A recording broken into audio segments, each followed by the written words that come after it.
Welcome to Oregon Indie Film, a video podcast that shines the light on Oregon's independent film industry.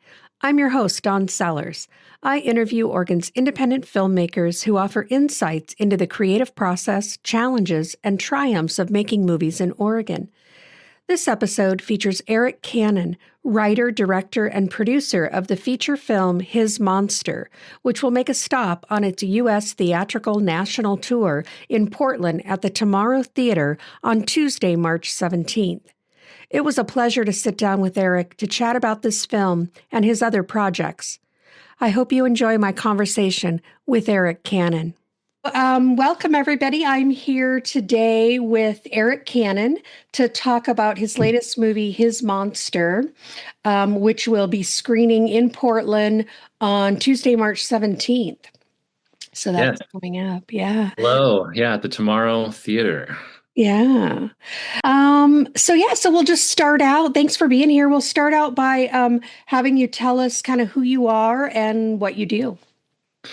Yeah, thank you again for having me on. I really appreciate being a guest on your show. I love talking about film and cinema, and I'm originally from the Northwest. I grew up in the Seattle area, a little town called Paulsbo, Washington, and I spent some time living in Portland as well when I was older, working in music promotion, and then I went off and started my filmmaking career. I moved out to Utah. I got my first job as a production assistant on this little sci-fi channel movie. And then right after that, I got a job on 127 Hours, which is directed by Danny Boyle. And that was probably the best film school I could ever have. It was a 3-month production of just working closely with talented people like that. I was really quite lucky in the way that my filmmaking career sort of started. Yeah. And so did you always know that you wanted to be a filmmaker? Yeah, I thought I wanted to be an actor for a while there. That was sort of the way in, I thought, into filmmaking, because as a kid I loved movies. Just any movie I could watch, I watched it. And the thing that enamored me the most was seeing behind the scenes specials. Entertainment Tonight used to do that quite a bit, showing a lot of behind the scenes clips of upcoming movies. And then there was a show on Saturday mornings called Movie Magic that I used to watch. And I just thought it looked so cool. I wanted to be on set and just watch them do that. And for me, it was sort of like, well, I have an interest in performance and some of the high school productions and plays that I was involved in. I thought, well, I could be an actor in the movies, and that'll get me on set and watch them do those cool special effects that I just loved. How did they do that kind of stuff? And I lost the interest in acting as I grew older, and wanted to be more of a storyteller and I started to get more experience behind the scenes. I think that happens a lot with actors. You realize you have your own stories to tell. And so you start making movies, you start making your own content. Now, you're not in His Monster, though, so you're not acting anymore. Right. I don't do that anymore. Yeah. So where do you call home now? I have been living in Joshua Tree, California. Oh my gosh, I'm so jealous. That's one of my favorite places. Yes, in the US. yes. It's a lot of people's favorite magical place. Talk about magical. Yeah. Yeah, exactly right. Very magical place. A place that I didn't it wasn't on my radar. I just ended up visiting some friends, and I just completely fell in love with the area and the place. And it's so quiet and peaceful, and it's not that far from LA. No. So it was kind of a nice space for me to be in, because I can just kind of focus on work and get the clutter and noise out of my head so that I can concentrate on writing and things like that, and just pop into Los Angeles when I need to. So that's been really nice and healthy for creative output. But that's been home for the last couple of years now. Yeah. So nice, peaceful walks in the desert when you are Hmm. trying to figure out your stories. And Yes. yeah, oh, I love Yeah. that. I love that. Is that that's pretty artsy community there, isn't it? A lot of artists live in Joshua Tree. Yeah, yeah, Yeah. it's kind of amazing how many there are. They have a art tour every year where they open up all the studios and the artists in the area let people come by, and that's when you find out there's like hundreds of, Yeah. and they're all equally talented. It's pretty cool. Yeah. Yeah, it's a great place to be creative for sure. But today we're here to talk about his monster. Yeah. So tell us about the film, what it's about. I watched it, so I won't give away anything. I'll try not to give away anything. But I enjoyed it, and so yeah, tell us about it. Thank you. It his monster is a fantastical tale about addiction and grief. And it's about a man named James Streeter, whose daughter mysteriously disappears, swept out into the ocean, not to be seen again. He maintains that it was a monster that did it and knocked her into the water.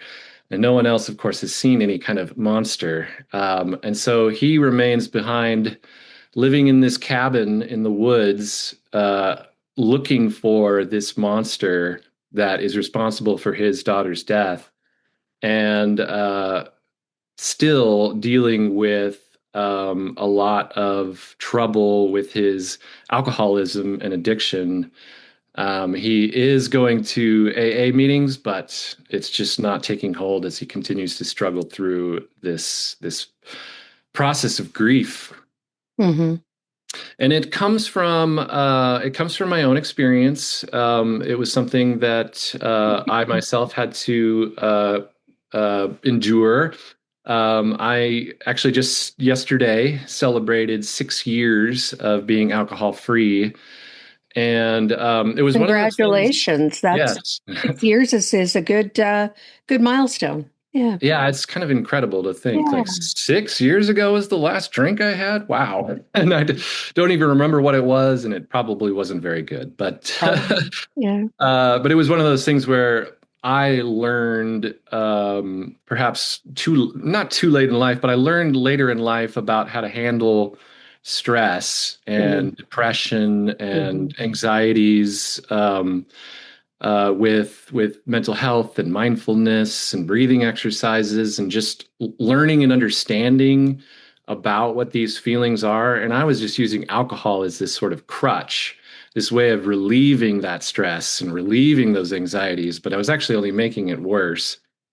And so it just occurred to me that this was a pretty bad habit, and I was able to overcome it, and I'm all the better for it. Ever since then, in the last 6 years, I've produced and made 4 films, and before that, I was just too busy struggling through life. So Right. I'm pretty glad now to have kicked that habit and moved forward with what I really wanted to be doing with myself, which was to make movies. Right. Well, and I think, acting and film can be very stressful. Hmm. Um, and so, yeah, I'm glad that you found other ways to kind of manage that. That's wonderful. So that was your inspiration. And then what about filming in Oregon? Like, tell us about that. Why did you choose Oregon, for this film? Yeah, I was living in Portland at the time, Oh, okay. and I had just escaped LA after the pandemic, in which Los Angeles was unfortunately just dead and nothing was Yeah. going on. And so I decided, I thought, I'm going to go back up to the Northwest where I know lots of people. I have lots of friends. I'd lived in Portland previously. I grew up in Washington. And I'm going to just start my own business and really put my foot forward in the goal of making feature films. I had made a couple before, but it had been years. I struggled to get another opportunity to make more films. So I have this sort of stubborn attitude, and it's like if I Hmm. gotta do it, and Yeah. I'm going to do it. And so I was living in Portland, and I was doing commercial work for about a year, Mhm. and that was just sort of to get things going. And then I started writing his monster. I really wanted to do something in the horror space, and growing up, I was a big fan of the X-Files. Oh, yeah. And that show is shot in Vancouver, Yeah. which is the Northwest backdrop that everyone often talks about when it comes to that show. And so it was a natural and obvious thing for me to shoot in Oregon with these big trees and gray sky and the ocean, just all these amazing elements that are so cinematic and spoke to the story as well.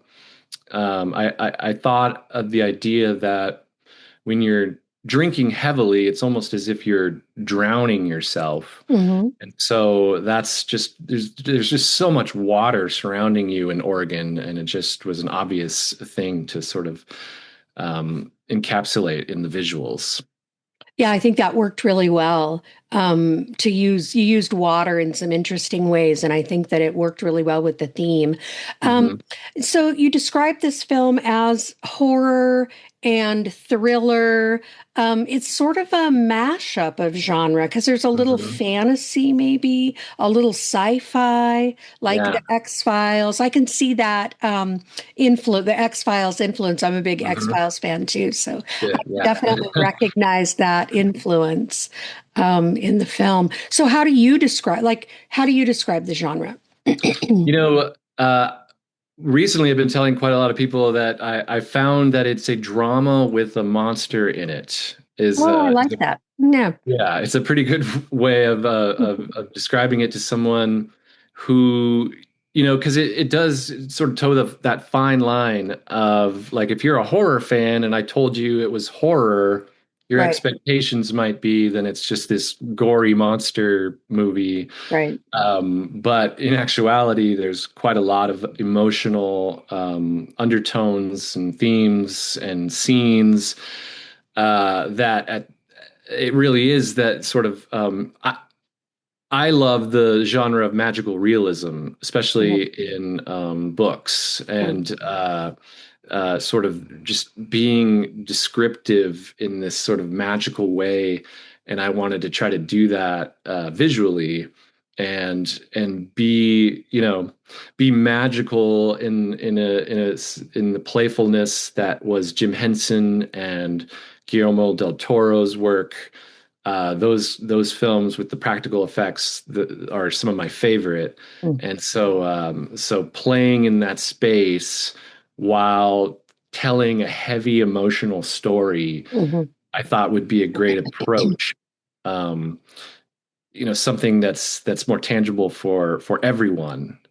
Um, Leaving Las Vegas is a great example of a very heavy drama about Mhm, alcoholism. mhm, It's hard to watch. mhm. It's really well done, incredibly well done film. Hard to watch. And I thought, what could I add to this movie that will make it less hard to watch? And that's sort of the fantasy element to it. Yeah. And there is a little bit of blood and gore for those horror fans too. So Yes, there's a yes. little bit of Made sure to get that in there.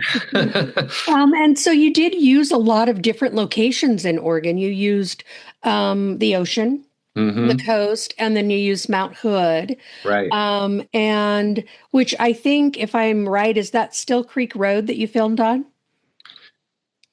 Gosh, that sounds right. Yeah, Actually, my husband actually recognized it right away because all the cabins look similar on that mhm. road. And Yeah. his one of his childhood friends, his family had a cabin there. So my husband spent a lot of time up there with his friend's family, and he's like, "I know that road. I wonder if that's the same cabin." So I I mean, don't know yeah, if it was, but we showcased the road there quite a bit. yeah, So I'm not it's surprised you recognize it because it does become very recognizable the more we drove up and down that road. yeah, it's beautiful up there. It Really. looked like you had a few challenges with the weather, though.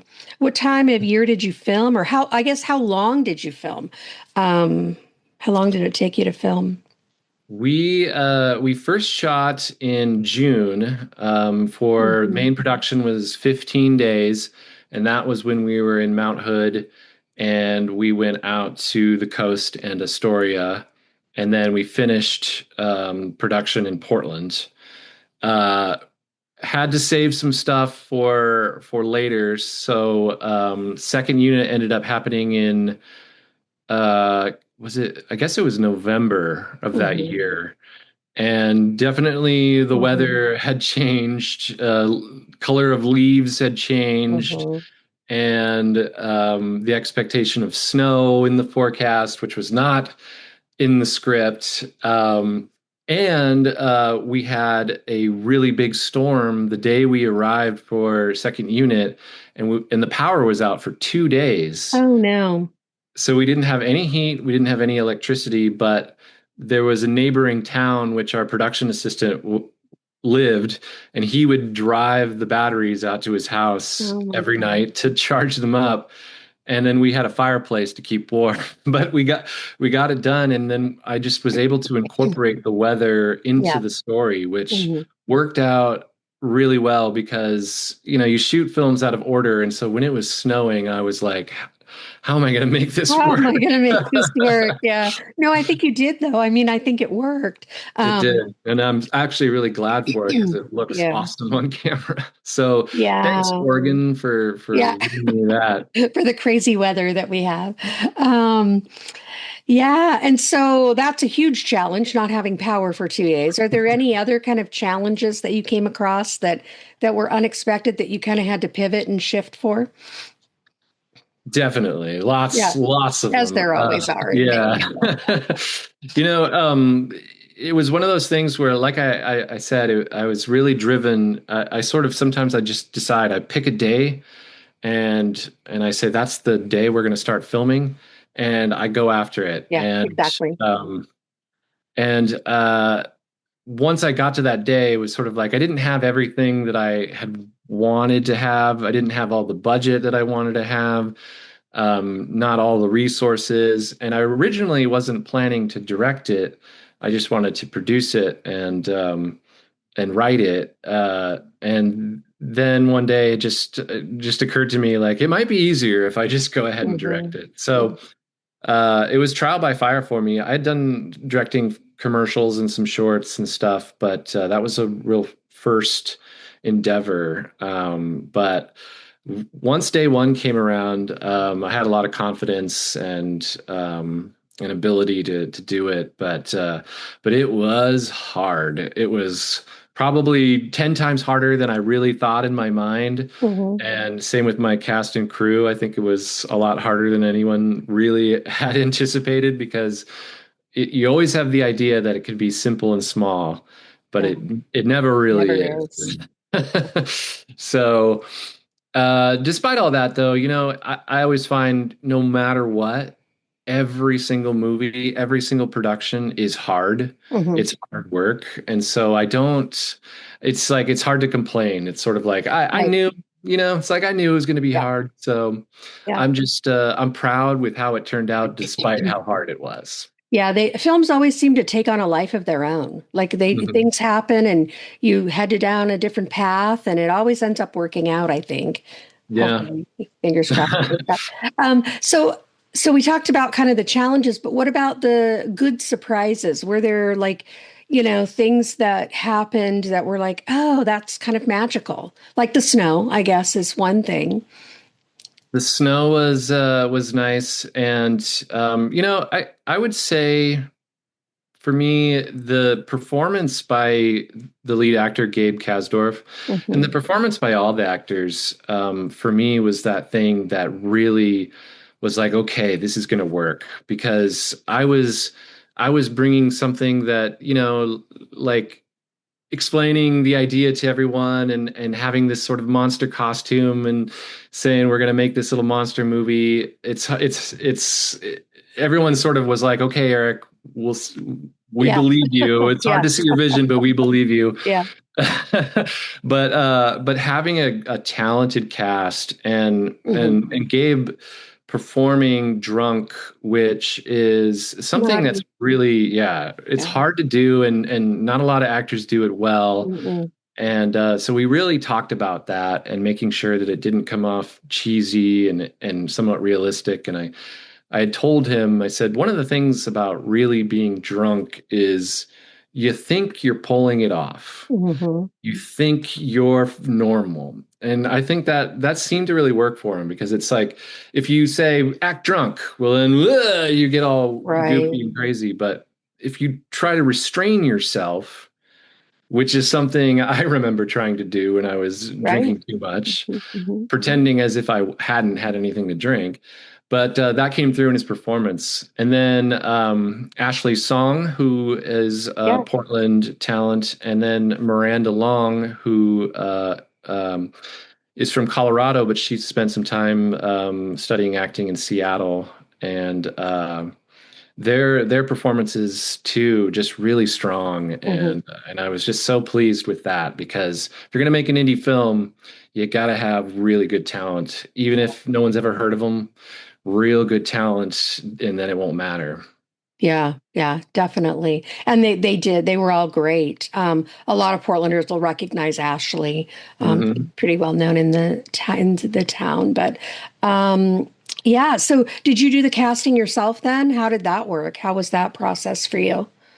Yeah, I had known Gabe from working out in Utah. He's an actor who he and I had done some set time together, the grunt work and talking about, someday we're going to be making Yeah. these.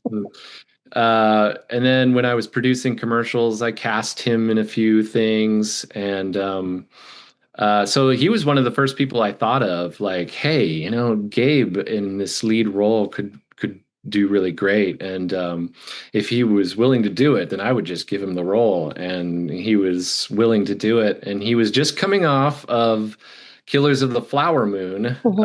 the Martin Scorsese film, Hmm.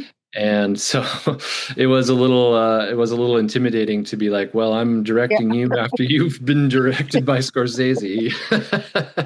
But it was what was great was just hearing all the stories from his Oh, I bet. experience set Yeah.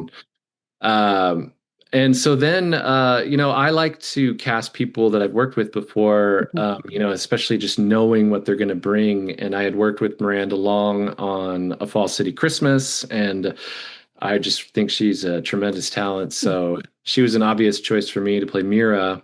And then I didn't know Ashley before, and I was looking around, and her headshot jumped out at me, and some of the short films that she had done, and the fact that she lived in Oregon, like I was seeing a lot of this work with that Oregon backdrop, and I thought, yes, she's perfect, and she was available and said yes, and then Brace Evans, who plays the detective, he and I Mhm. had also had worked together on A Fall City Christmas, and he's a tremendous talent, and I love working with him. And I like staying loyal when it comes to talent. And of course, the biggest challenge was where do I find a 4-year-old little girl? And Yeah.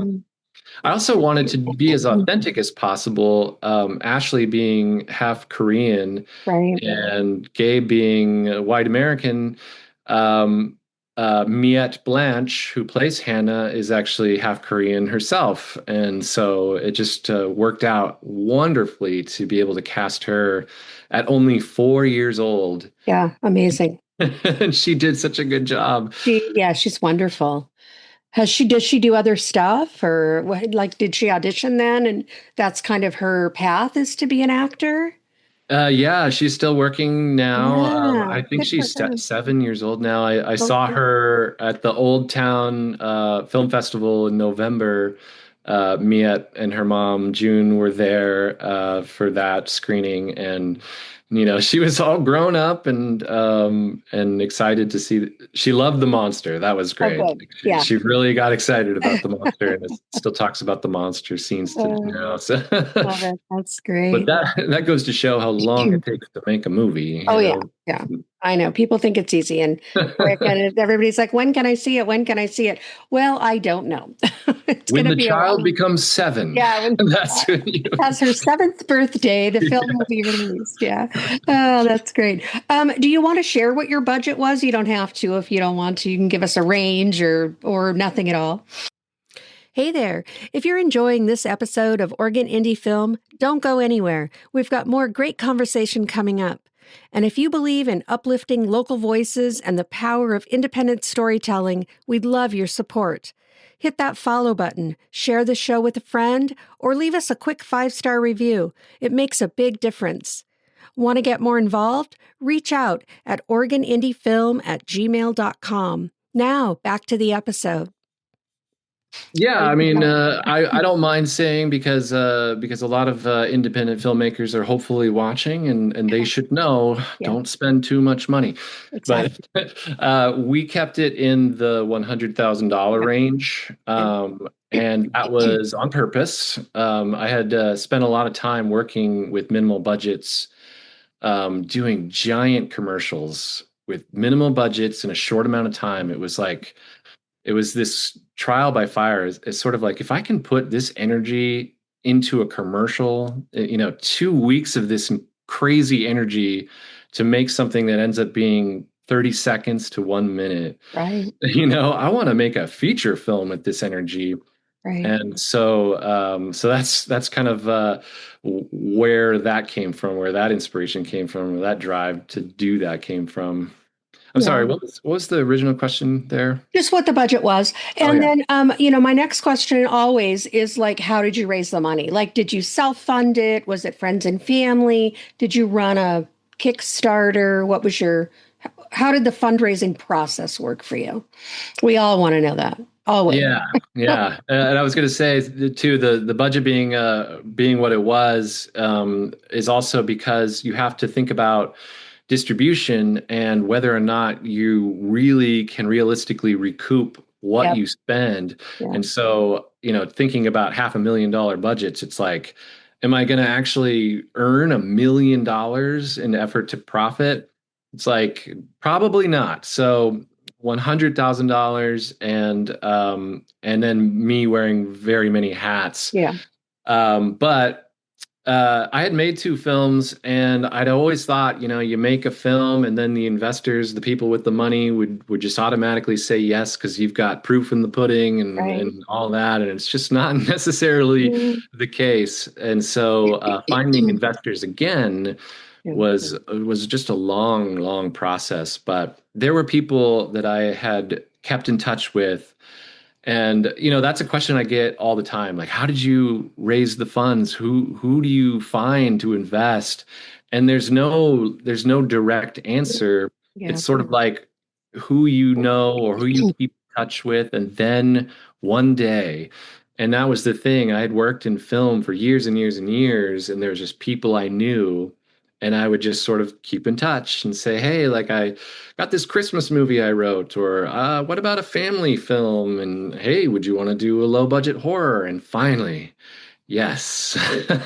And then Yeah. you get just what you need Yeah. and then move forward. And I see a lot of people trying to raise too much Mhm. and then they just never get to make it. Yeah. And my attitude was, I just really want to make things. I don't want to sit and wait or sit and have meetings and sit and ask permission. I just Right. want to do. Yeah. And I think finding people that believe in you and believe in the project. I mean, it is, Mhm. I think it's the hardest to raise money for your second film.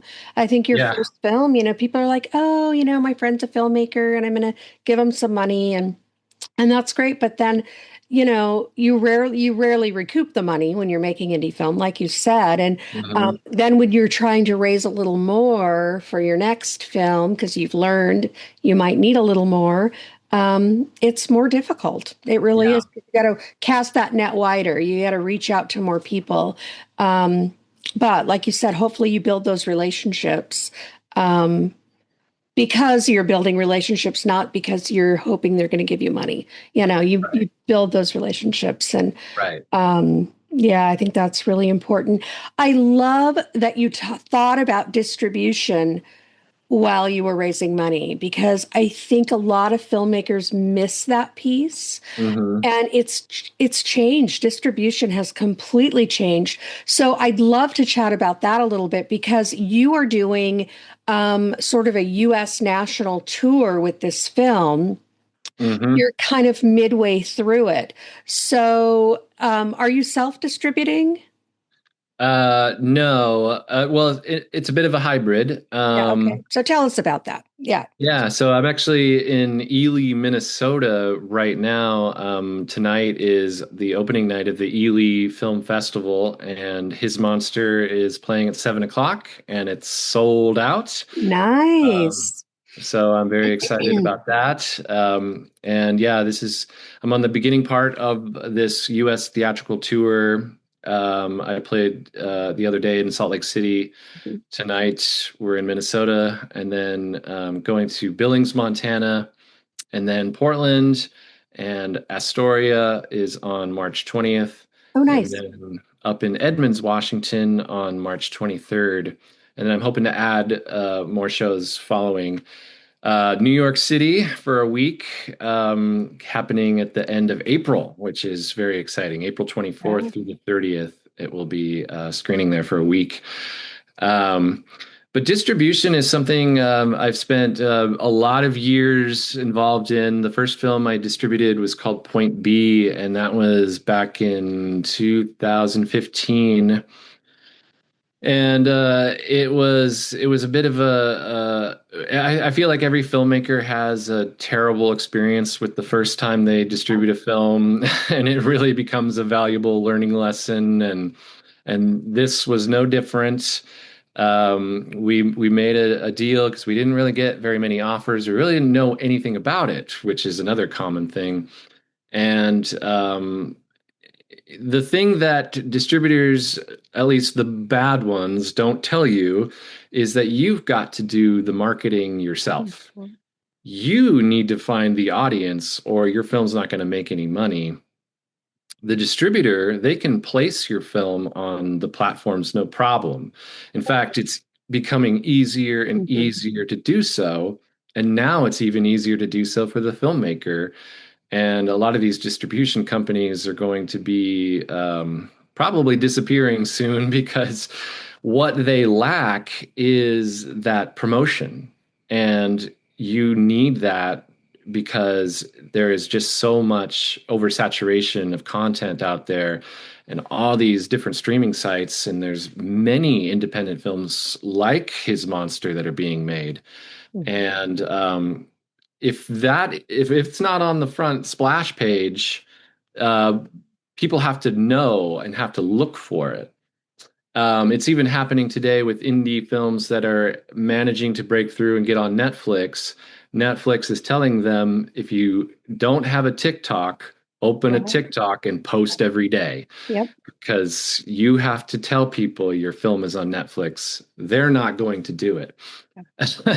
And so just knowing this, it's sort of like, well, then I should just take it into my own hands Yeah. because I am the only one seemingly promoting it or finding the audience. But I learned very recently that I need to triple my efforts to do so.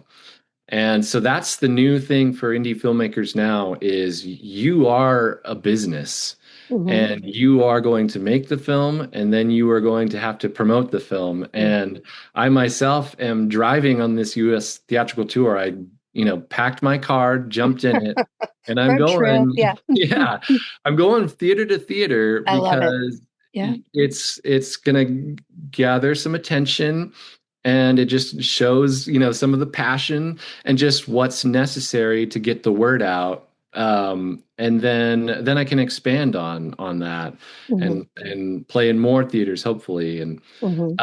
so uh just putting through a distribution deal now in which it will be streaming on demand this fall in the US and the UK and Australia and a couple other countries. And then I'm maintaining theatrical rights because not many distributors really do theatrical anymore. Part of that reason is it's a very daunting and challenging job, but it is a job that once existed, and I'm bringing it back Mhm. because if someone were to learn this skill, which is promotion, grassroots campaigns, and reaching out to all the art house indie cinemas that are out there, Mhm. I and know. they want good stuff. They want good stuff, and they Yeah, they want want to people, sell and tickets. the audience wants good stuff. And I Hmm. think, if for people who want to get into film but don't want the stress of making a film, like that is the ticket right there. Yeah, yeah. I think that's where distribution is evolving, is all Hmm. these little privately owned cinema houses who want film. So I'm Yes. sorry. That's my soapbox No, currently.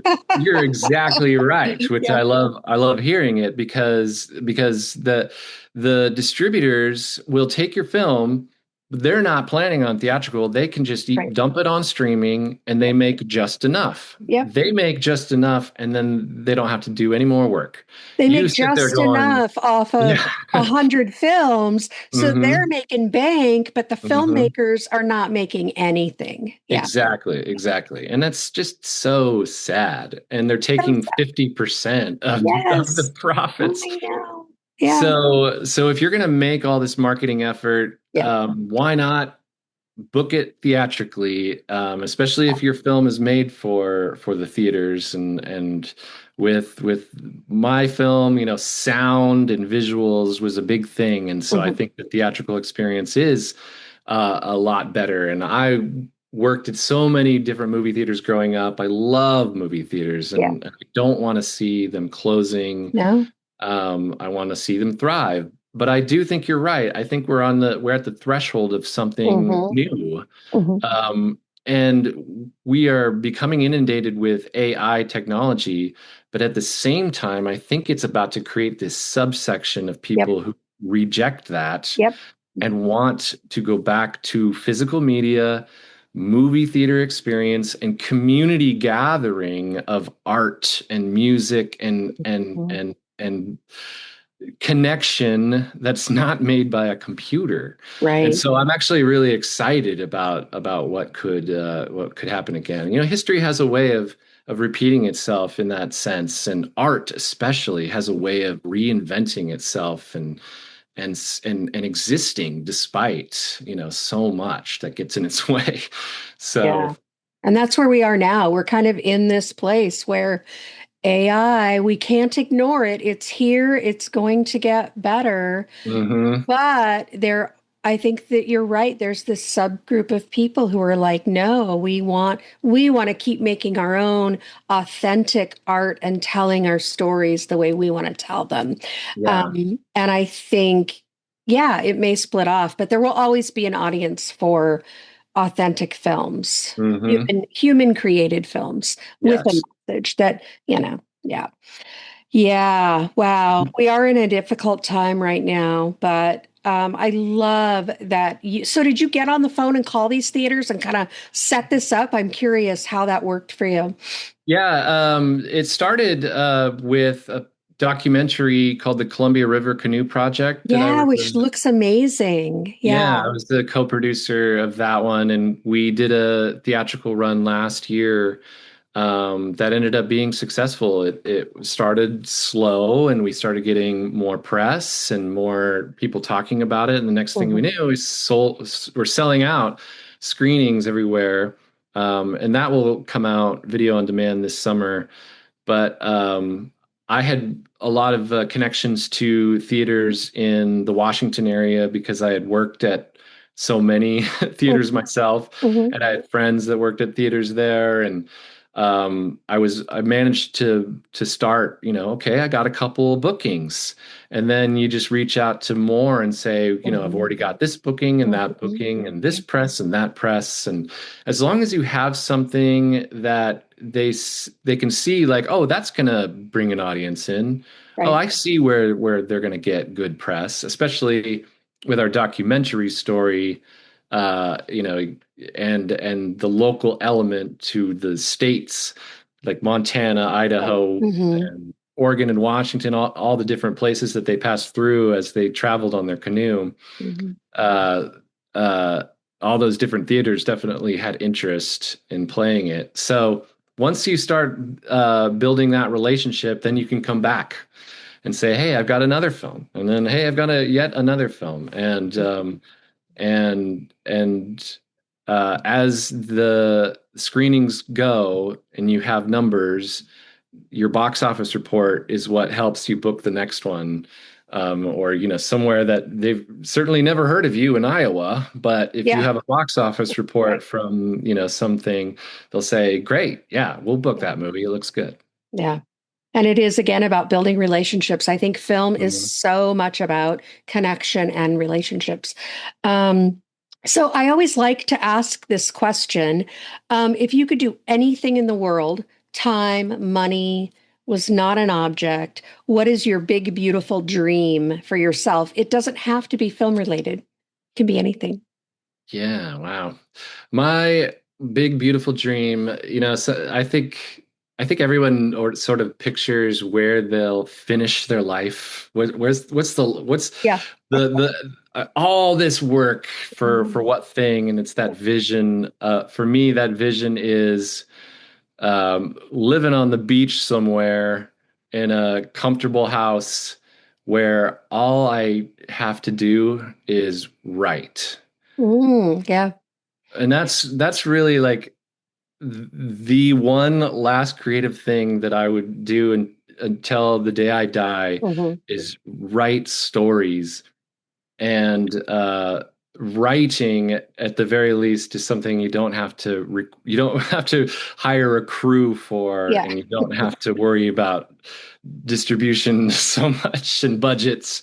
To be able to sit somewhere peaceful, warm, near the water and just write, Hmm. that's the dream.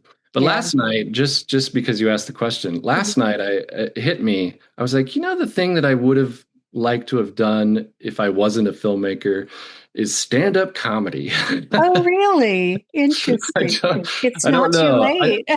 I've it's I love that the effort that comedians put in, Yeah. and they write and they Yeah. work things out, and they try things out on stage, and the comedy scene, and just how everyone, just a lot of laughter. And I think that's what I think I would like about it. Just laughing all the time. Yeah. I love that. It's great. That's great. So what are you working on now? Other than, I I mean, you're busy just, doing all these Q&As and on this road trip, but are you writing now? Yes, I am focused on distribution and releasing His Monster, and I have another horror film that I produced that's coming soon called The Cuckoo Clock, Hmm. and that's something we shot in Seattle, Washington. And in the meantime, though, I'm always writing and developing new stories, and I'm excited about something now that has been inspired by living in Joshua Tree and Oh, living yeah. out in the desert. Yeah. And I always wanted to do something about ghosts. I've always wanted to do some kind of ghost story. And so I have started to write this ghost story that would take place in the desert. And if all goes well, I could probably shoot it this fall and Mhm. have it done for next year. Um, but then there's other projects that I hope to produce for other writers and directors. I've built this company, Compassionate Disaster Films, in an effort to not just make my own films, but to extend that reach to others who were like myself and just had the desire and the dream, but you you need the know-how, and I have this know-how that I want to share. So I'm hoping that my company can grow and expand and make more films with more people, and distribute films and help filmmakers Mhm. distribute, Yeah. because it took me 10 years of this process to really one day just learn it, because it's such a complicated field and there's so many people telling you Yeah. what you need, what you want to hear, but it's not necessarily the right information. Yeah. So but yeah, making the films, that's where I want to be, because set is my favorite place in the world. Yeah, yeah. I love that. I mean, that's a lot of what I'm trying to do with this podcast is to uplift the independent filmmakers. I mean, Portland Mhm. is an amazing, vibrant, thriving independent film community. Yes. And we're all making stuff, we're all doing stuff, but it feels like filmmakers are having to reinvent the wheel every time they do it because Hmm. there isn't a collective, if you will, of a place where you can learn. I mean, there's a lot of film classes and things, but we have a monthly mixer through a nonprofit that helped form where filmmakers get together and connect and make films. That's the whole Hmm. point, is to make films. So I love that you're uplifting other filmmakers and helping them get to where they need to be, because I think it's so important to Hmm. do that. So, I'm trying to yeah. do more of it as well.